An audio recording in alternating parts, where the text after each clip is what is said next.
好，韩国啊，南韩总统李在明今天下午要跟习近平会晤哦。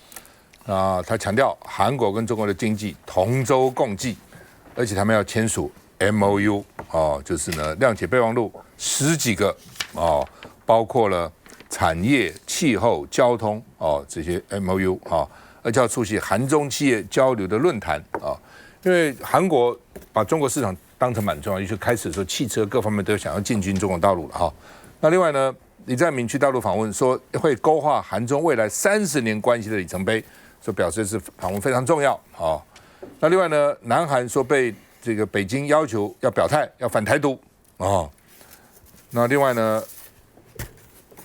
民进党啊，我们先看这个南韩。南韩总统李在明与妻子金惠景走入会场，不停挥手致意。他4号抵达北京后，第一个公开行程就是与旅居大陆的韩侨见面。 투표소가 10곳밖에 설치되지 않아서 많은 불편을 겪으신 것으로 압니다.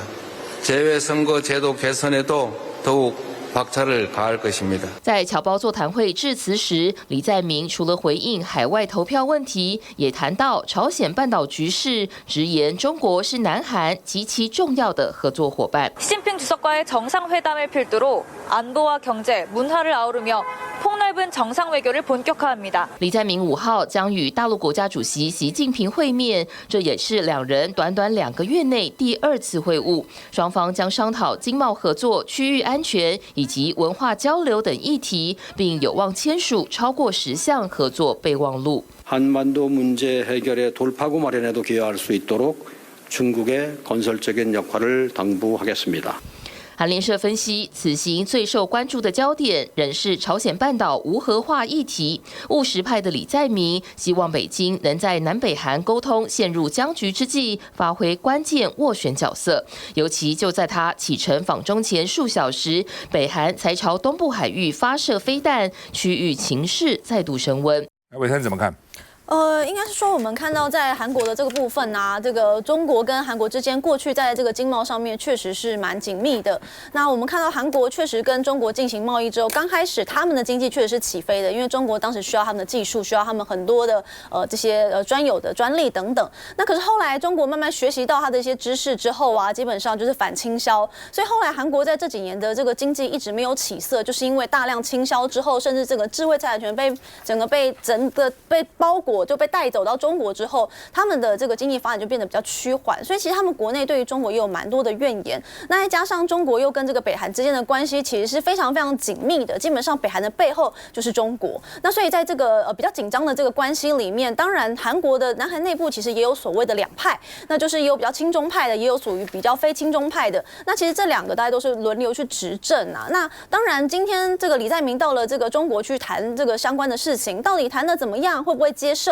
那当然还是要回去让他们国内的人自己去决定嘛，也要经过国会的决议啊。那所以到底他会不会吃下这样子的一个包裹性的要求？那我觉得这个还要再看。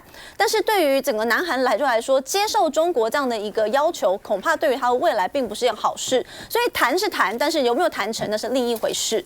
那所以我们还是会看到刚刚有讲到关于这个林怡景委员他本身有做了一个提案。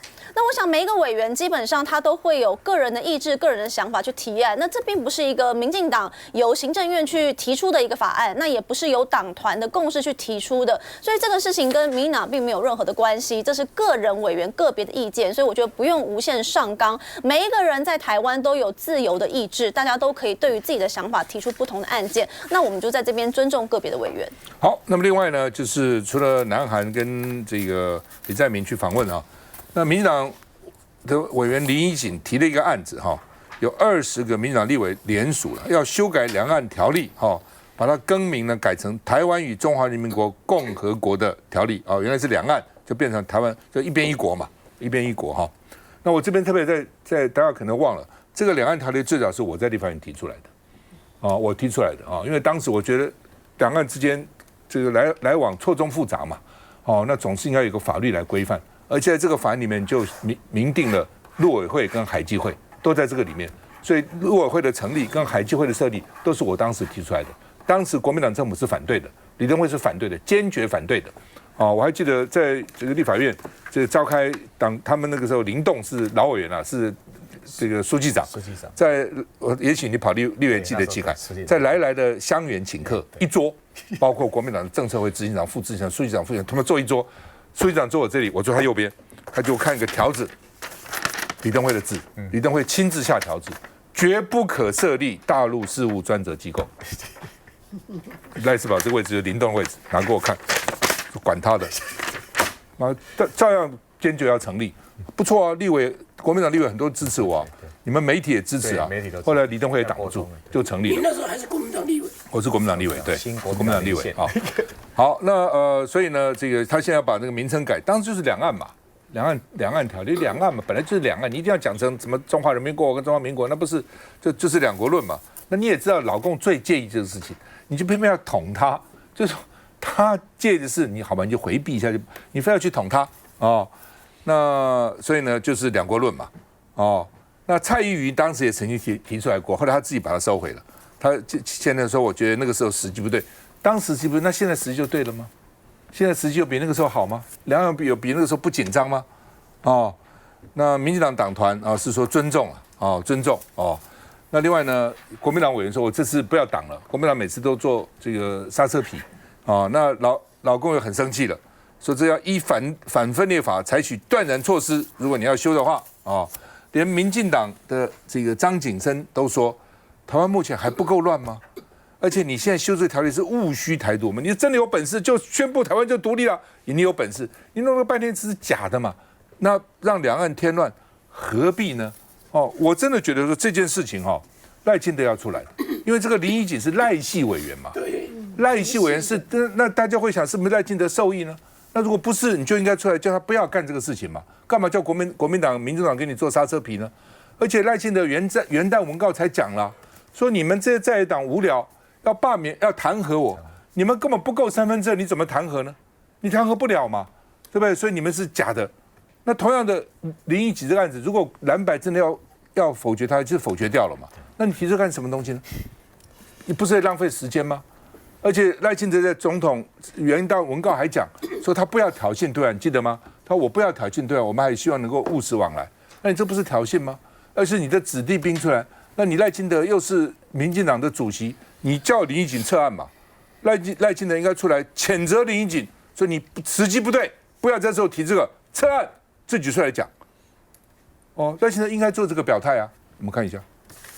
面对同党的林怡瑾提案修正《两岸人民关系条例》，主张改名台湾与中国关系。这主张跟5年前蔡依瑜也曾提案要将条文中的国家统一及地区删除，但没想到当时以复委审查却撤案。整个国安的一个紧绷，会让大家觉得这件事情在讨论的过程中会有一些擦枪走火，也就是我在当时的言论，我认为还不是适当的时机。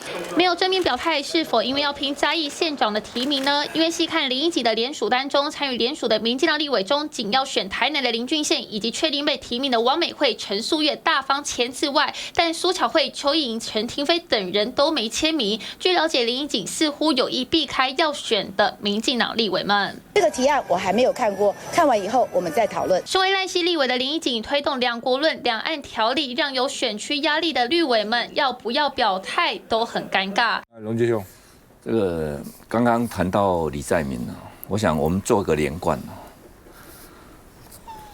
韩国的情报机构啊，它水平是很高的，大概除了以色列、美国以外啊，它的水平是相当高。那你要了解美国今天这些动作，为什么南韩的总统李在明他要跟大陆达成这个协议？他得到什么情报？就是美国战略在改变的时候，韩国愿意去美国投资这么多，他得到了什么情报？对不对？好，那刚刚伟山有一些数字，我调整一下，就是说各位要了解韩国跟大陆的贸易额啊。今年2025年还没出来啊，就前一年哦，大概2700亿美金呢，多么漂亮！我跟你讲，就韩国出口到这个大陆的大概1330亿，大陆出口到韩国大概1460，你看这多漂亮的数字，很平衡了啊！你来我往。然后韩国的受益啊，它是很多原物料什么，然后它的机械什么到大陆去。这对一个贸易国家来讲，这就是最好的伙伴了，就是我赢了面子又赢了里子，对不对？所以他这一次带了200多个企业家，就等于韩国各行各业大概超过90%的行业了，全部去了。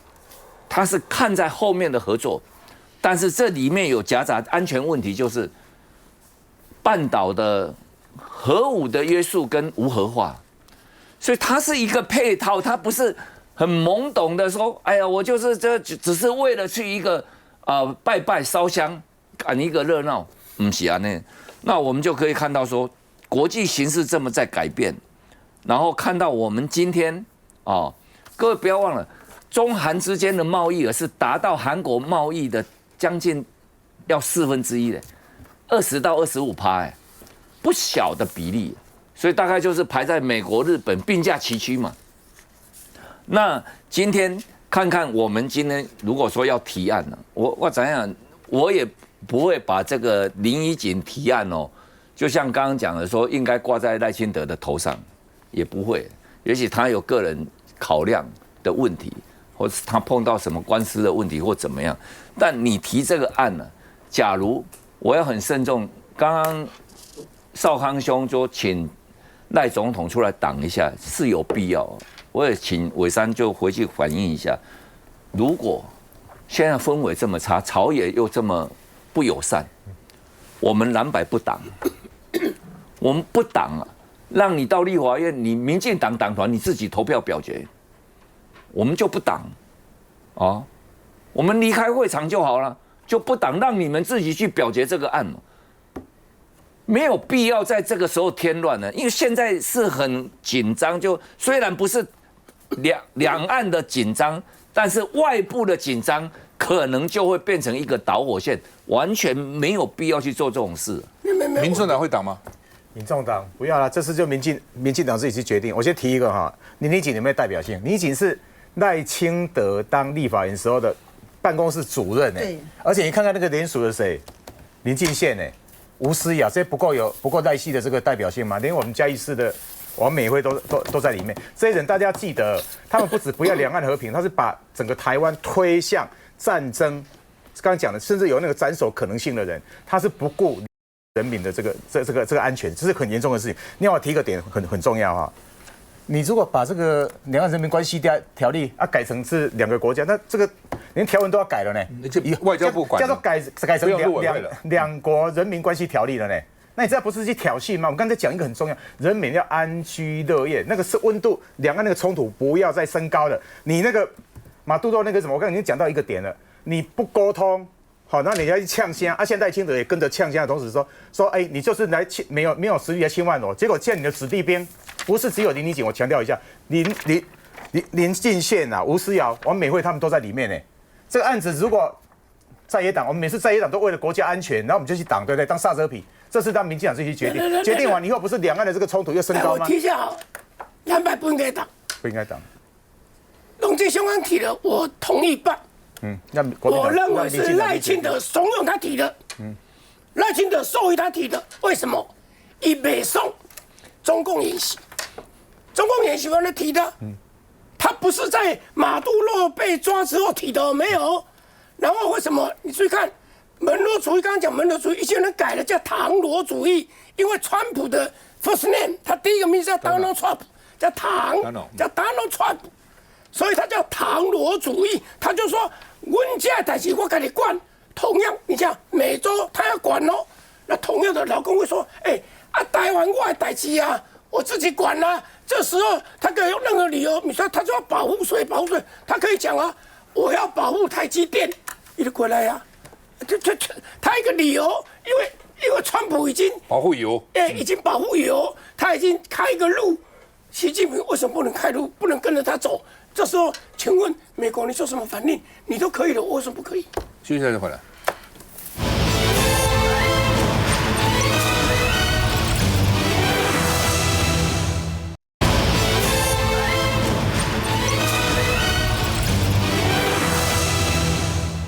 好吧，我们刚刚得到最新消息民进党那个林义景撤案了。我们刚讲完这段，得到他撤案。赖清德打电话叫他赶快撤案。我不知道是赖清德逼他的，还是自己压力太大。反正呢，不过因为你知道，一个立委提案再撤案是很丢脸的事，而且你那个跟你联署都要同意才可以，不是你要撤就撤哦。这些人都帮你联署，你要跟他讲一下，说哎呀，拍谁啊等等就是这就无聊嘛。你这常常你一个政治人物，你要看时机啊，对不对？这个时机到底对不对？时机不对你时机不对嘛。你在这个时候你去搞这东西干什么呢？所以呢，赖清德有没有施压我不知道，但至少表面上他自己撤案了哈。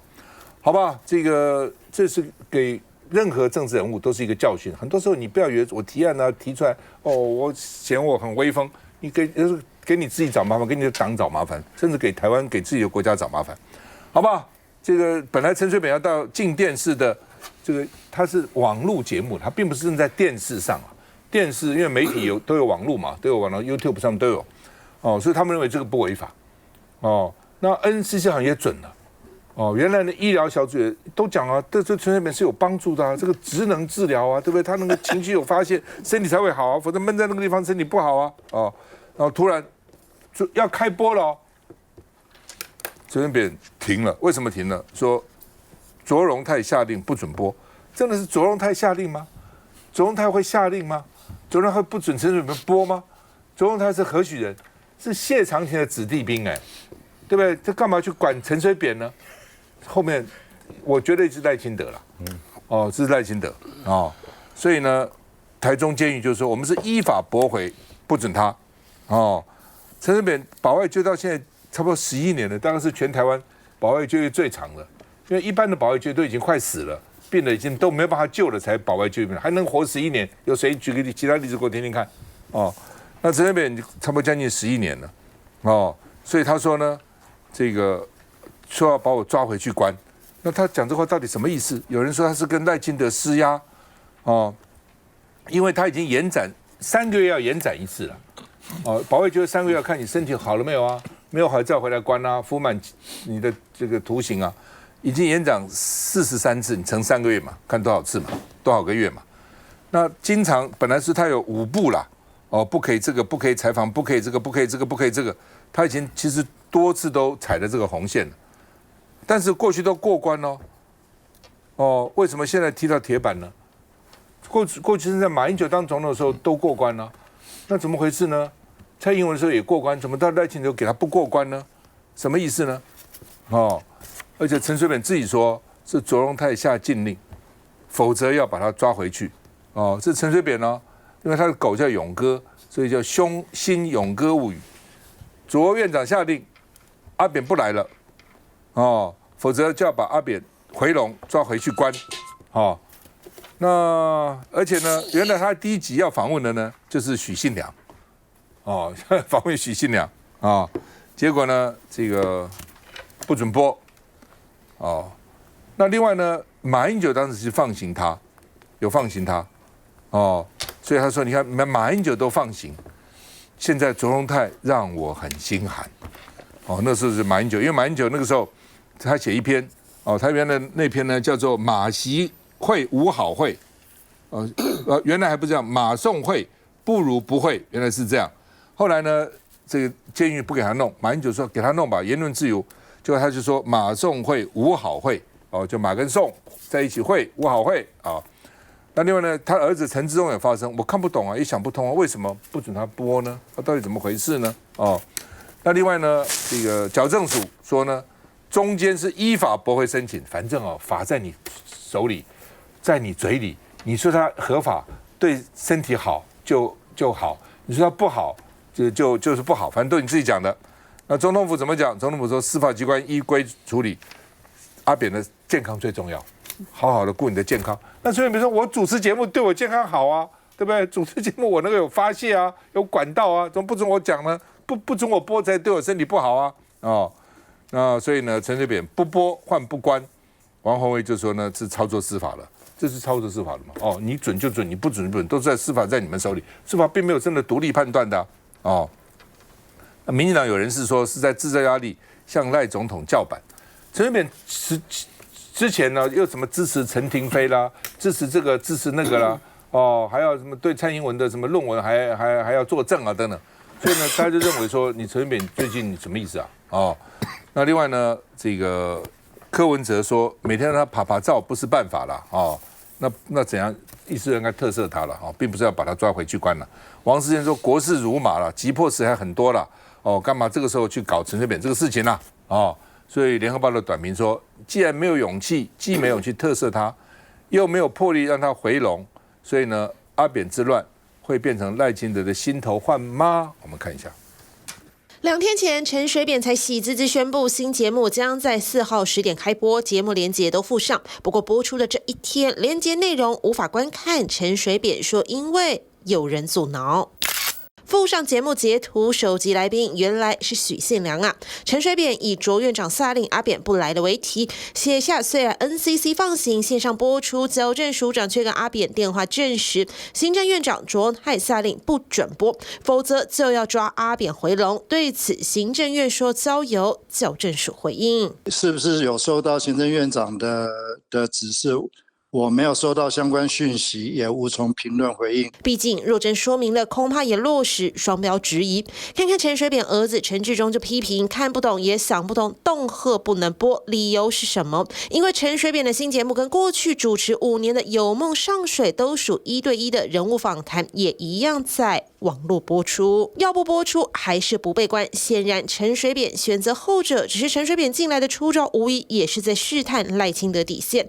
除开新节目外，有梦上水的最后2集来宾，先有柯建铭畅谈大罢免，后找因蔡英文论文案而被通缉的彭文正视讯连线公开爆区。你又不给他特赦啊，然后每天让他啪啪走，这不是办法了。从小英总统不处理到现在赖清德总统也不处理，你要特赦就特赦，不特赦你就讲清楚到底要怎么做啊。陈水扁确实现在变成赖清德跟卓荣泰的头痛人物啦。因为没有错，因为先前呢把他放的都很宽，他也去主持节目啊，然后他主持广播节目，号称是广播节目，结果他的内容也在网络上播出啊。那现在这次进电视，他跟那个广播节目网络播出到底有什么差别？我也看不出来，因为进电视虽然叫电视，但是呢，它的部分并没有在他的电视频道上播，就是在网络上播。那你今天唯一能讲的，只是说他动静那么大，造势这么大，就又引发了大家的回忆说，他不就在保外就医吗？那我们的保外就医可以这么松散吗？可以让他一个受刑人这样到处走来走去，然后又看他那个红光满面，好像又回春，变得那么健康吗？那我觉得这次民进党会下重手哦，时机不宜啦，就他开播节目的时间哦，1月4号播出，1月4号对他什么压力啊？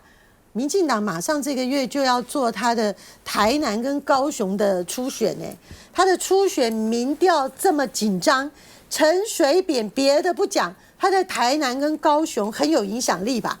可是他在台南，他支持的是赖清德不喜欢的对象啊，他是支持陈亭妃的啊。然后高雄呢，他又不要去支持新潮流系的这个赖瑞隆，他跑去支持邱意莹啊，所以他们很怕说陈水扁在这个过程里头，他呢一步一步造势，然后他的这个言论呢，他也很有这个政治细胞啊，对不对？这个赵少康主持人最了解啊，陈水扁那种浑身都是政治细胞。你说他很多东西他可能不是很专业，可是政治上你怎么痛，你怎么弱点，他就怎么样抓着你，让你难过。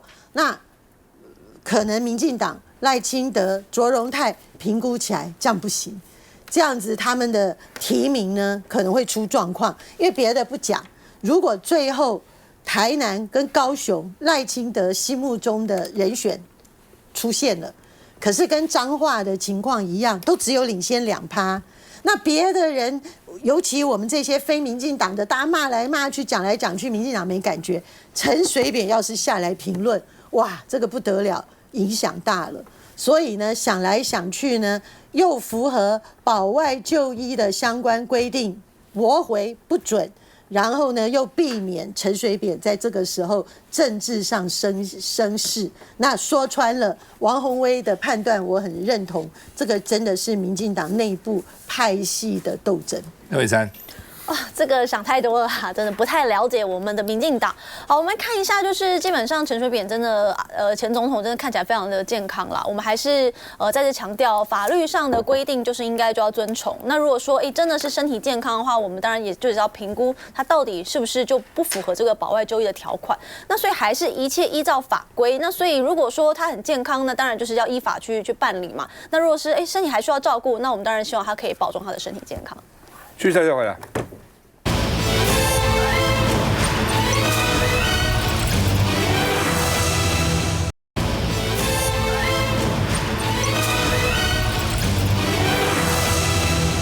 柯文哲最近就火起来了，要去给张启凯做这个选举总干事，主委啊，总干事总干事。好，那他说柯文哲说有人放话要搞韩国昌，跟搞他一样搞韩国昌，他不是被关了1年了吗？现在官司还在啊，要搞韩国昌，柯文哲就很怒目、很生气的呛民进党，我一定要搞焦土政策，焦土政策那另外呢，黄国昌说递了辞职书了因为他们现在有2年条款嘛所以2年条款呢说这个柯文哲曾经提议让黄国昌留在立法院说不要辞了但是呢这个柯文哲那个黄国昌说他已经辞了他辞了那另外呢这个2年条款有没有例外？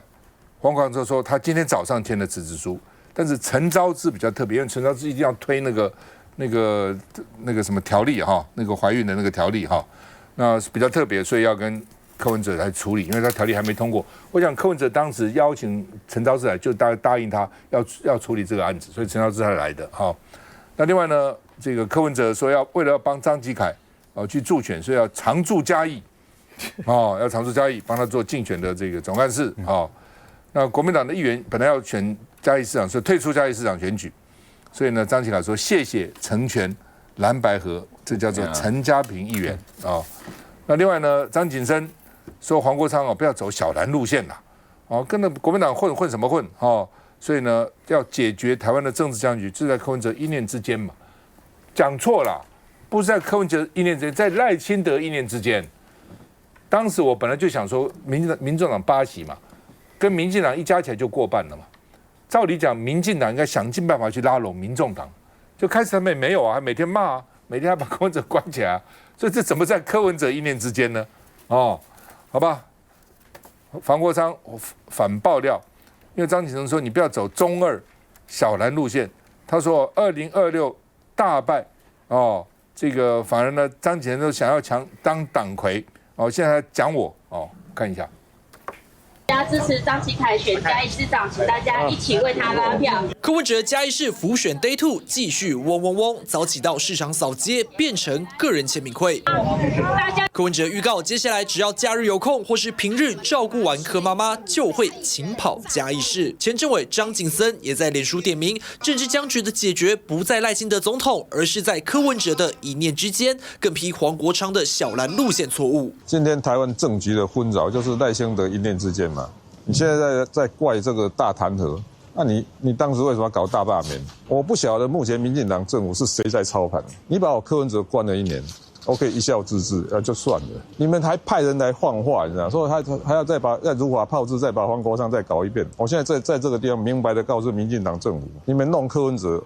我就算了，如果你们在搞黄国昌，我一定焦土政策。民众党在2024选举时的承诺是不分区立委设计了内规2年条款，而同为不分区立委的民众党主席黄国昌早上表示，他已经签好了辞职书，还说民众党的创党主席柯文哲曾经劝他续留在立法院，但他认为自己是主席，总召希望让人感受到这个党是有制度的。我今天早上已经签了那2年条款的事情讨论太久了，我已经公开讲过非常多次啊，党有党的制度，我们就按照制度走。不过，其实黄国昌早上也提到了，党团不分区立委陈昭姿长期是推动代理孕母解禁，但是相关的修法是持续的卡关，可能续留推动修法。不过，这个是陈昭姿和柯文哲个别处理的问题，至于其他人的两年条款不会受任何的影响。本来要请张启凯讲，不过我先等一等哈。这边大家看，这是陈水扁的这个一个内容哈，跟我们的制作人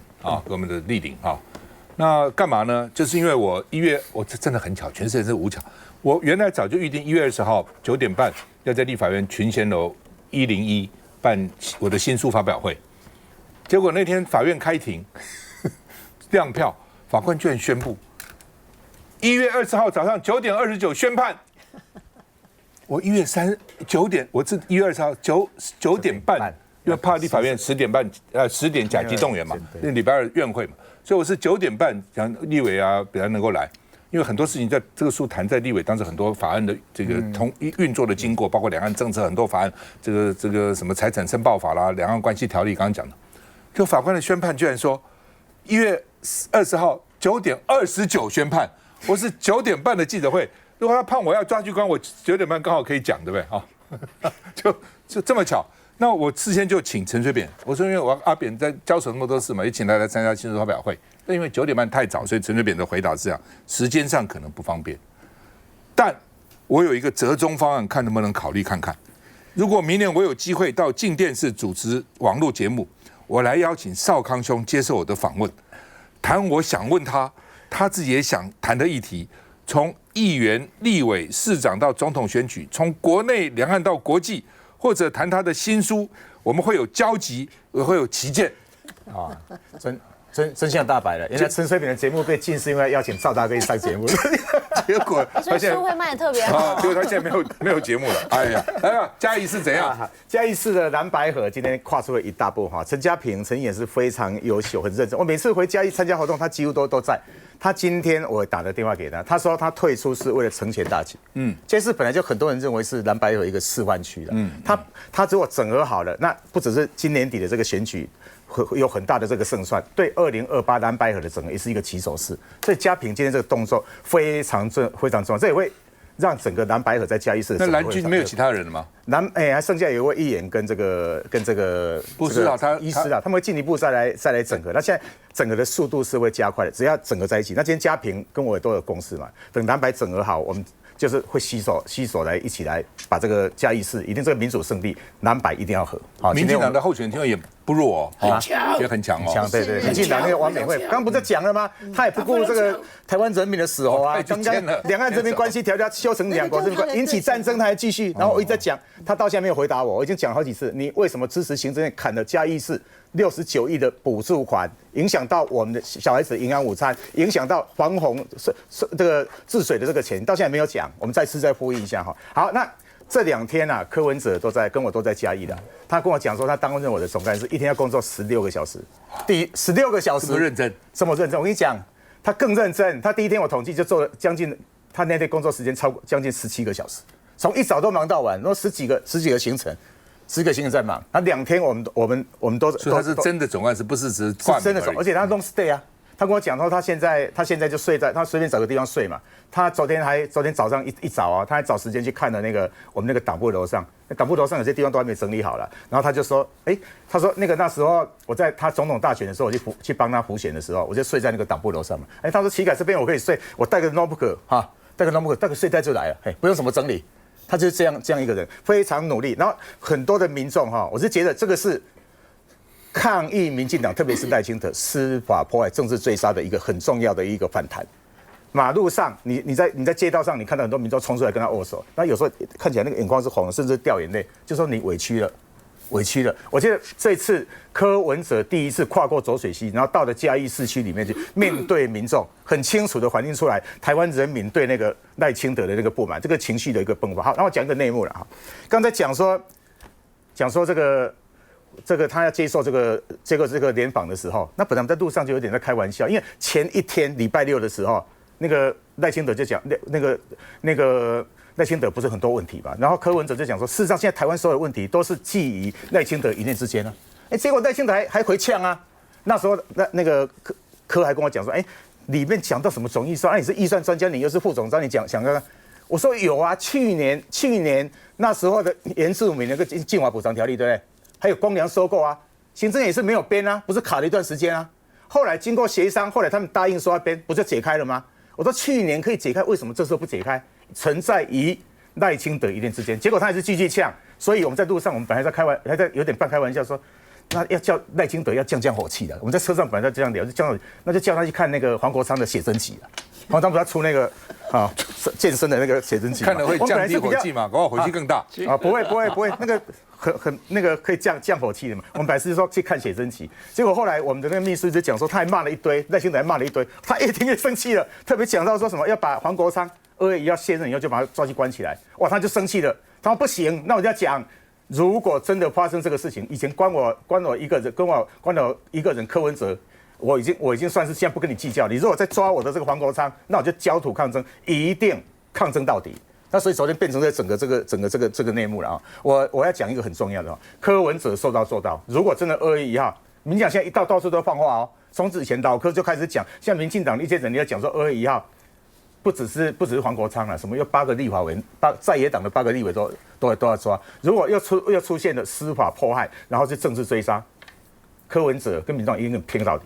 因为现任立委在会期中是有保护伞的啦，有保护伞的。所以那个刚刚黄国昌说，张景成私下到处讲，2026哦，今年呢，如果民进党年底选败，那张景成要出来挑战赖清德的党主席。不过如果选败的话，赖清德只好辞党主席了，惯例是要辞职的。接着再回来。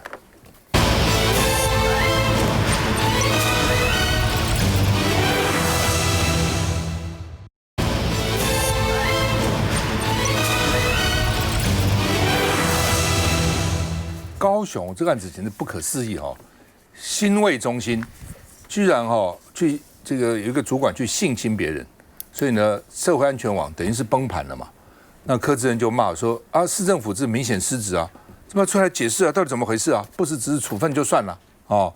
那卫生局长还发了签字文哦，来解释说他的官员性侵，柯志恩就很生气说有没有方向搞错啊？你解释个什么东西啊？哦，那市政府现在很生气哦，说把这个何建中。他是什么呢？高雄市卫生局新卫中心前执行秘书何建中，他对于未成年弱势服务对象性侵，他的网络上可以，他在他的那个档案里面可以找到哪些这个弱势者被性侵，他居然把它弄出来。那这个弱势者担心说，他是不是有些照片啊，在人家手里啊就出来了，出来以后就把他带到这个隐秘地方去给他性侵了，然后性侵还人家女人哭啊抵抗都没用。因为他身材很高大，丢了3600块给人家，就等于是算是这个他付费了哈，很可恶啊哈。那而且而且他这个事情完了，过没多久还去参加他博士论文的这个口试哦，好像都完全这个无关，而且口试论文讲的还是跟这个有关的内容啊，所以呢，这就是跟这个社会安全有关的内容哈。所以他因为他滥权查个资嘛，把弱势少女骗出来性侵啊。然后他的太太是社工人员，还泄密哈，所以真的，而且呢还说他是基优督导，那么陈建仁对吧？还给他颁基优督导，那个时候说他基优督导搞什么鬼啊？哦，那另外呢，这个范航控从容还去参加论文的口试哈，还谈的叫做社会安全网啊，所以呢真的是很可恶了哦，而且社会局到3天前才裁罚他，而且公布他的姓名哦，他是。心理卫生局林雅分区前执行秘书何建中，太可恶了我们看一下。今天黄志忠局长却告诉我们，如果他在这个事件发生之后，他揭露的话，透过媒体的报道，会造成这件事情有更不堪的一个下场。这是一个处理事情的一个态度吗？你今天怎么可以用这个方法来告诉我，你不揭露是因为这个理由？这个不揭露是因为你没有监督到你的这些所谓的高层主管所做的这个每一个事情。这位核心加害人，他可以上网上百次的来去看这些少女的一个资料，你没有任何的搜寻痕迹，你没有任何的监督机制。事情发生之后，你却告诉我们，怕事情破了之后，媒体一暴露会让事情你有没有搞错方向？刘永平，对这个事情真的很令人愤怒哦！我看到这个新闻的时候，我真的是血压又飙高。为什么这么愤怒呢？因为这个不是普通的性侵犯，他是政府的公务人员，你背后还有公权力给你支持，这等于是什么？等于是你政府本来应该保护弱势者的社会安全网的机制，不要说这个网破裂了，是应该去支起社会安全网的人，自己变成恶魔，自己变成恶狼。那你对于我们整个台湾社会高雄的弱势族群来讲，这什么意思？政府不但不能保护我，是迫害我的人，而且更过分的一点是什么？高雄市政府真的很过分，很过分，很过分，我讲3次都不够。因为很简单，这个案子并不是他们内部稽核查出来的案子。这个事情之所以曝光，是这个可恶的何建中卫生局底下新卫中心的执行秘书，这个何建中呢，他被高雄地检署起诉。他是已经进入司法程序了，等于这个事情已经纸包不住火，已经大家觉得受害人受不了了，已经透过司法程序了。那结果呢？他的这个市政府还想要掩盖，还想要卸责，而且这个最过分的是，这个何建中之所以能够对这些弱势少女予取予求，去侵害她恶狼般行径，是他另外一个局处，他是卫生局，他的太太在社会局工作，也是管社工这一块，在给他打掩护。